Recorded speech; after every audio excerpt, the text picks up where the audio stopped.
Hello friends, welcome to our channel. I am CA Deepak Kushwaha and you are watching D Smart Education channel. आज की video है related to section 194C that means TDS on payment to contractors.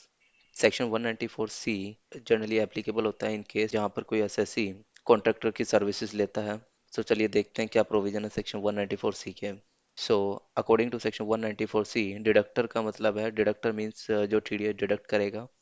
Deductor means any person other than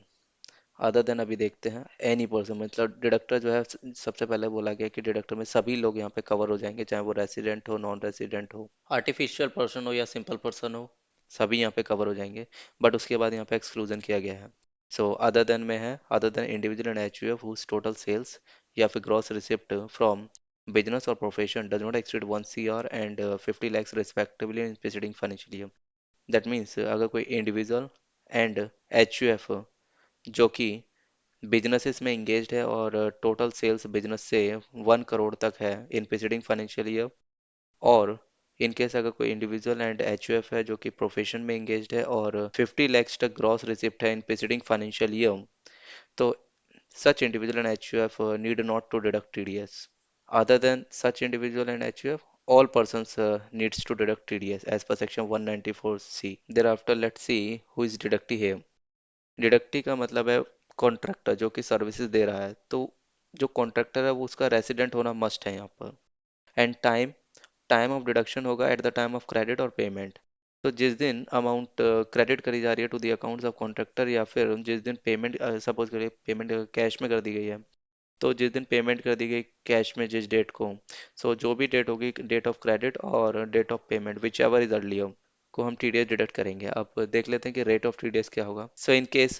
पेई जो है वो individual है या फिर एचयूएफ है डेट मीन जो कॉन्ट्रैक्टर है वो इंडिविजुअल या फिर एचयूएफ है तो उस केस के अंदर 1% टीडीएस डिडक्ट किया जाएगा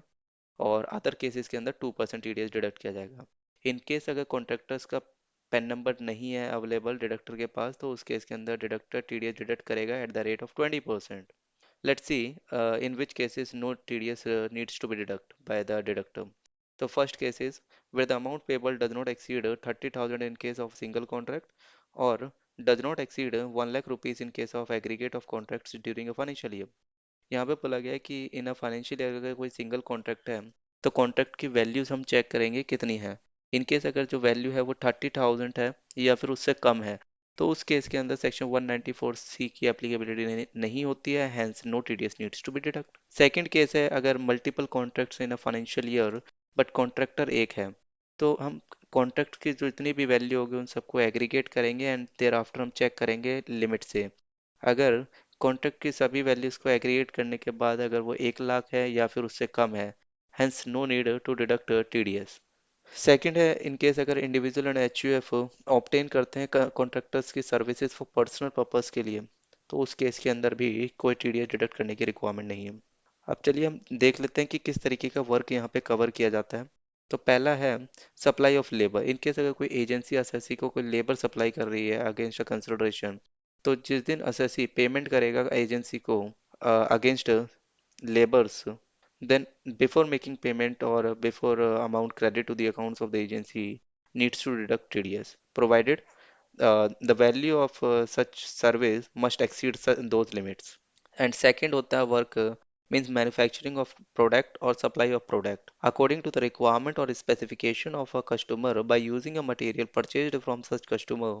or by using a material purchased from related person of such customer यहाँ पर बोला गया है कि जो वर्क है दूसरा वाला उसमें मैन्युफैक्चरिंग हो सकता है सप्लाई हो सकता है प्रोडक्ट का लेकिन जो भी मैन्युफैक्चरिंग और सप्लाई हो रही है वो as per the requirement of customer होनी चाहिए एंड जो भी मैन्युफैक्चरिंग होगी प्रोडक्ट की वो करी जाएगी by using material as an input purchased from the customer और related person of the customer इसी से रिलेटेड ये एक एग्जांपल है कि इन केस अगर ऐसी कोई जॉब वर्क के लिए देता है कॉन्ट्रैक्टर को और job worker has to purchase material from the assessee job worker जो है मटेरियल असेसी से ही परचेज कर रहा है या फिर related person of the assessee से परचेज कर रहा है और जॉब वर्क को कंप्लीट करता है तो उस केस के अंदर उसे वर्क कॉन्ट्रैक्ट मान लिया जाएगा वो कवर हो जाएगा 194C में hence TDS needs to be deducted here provided in all the cases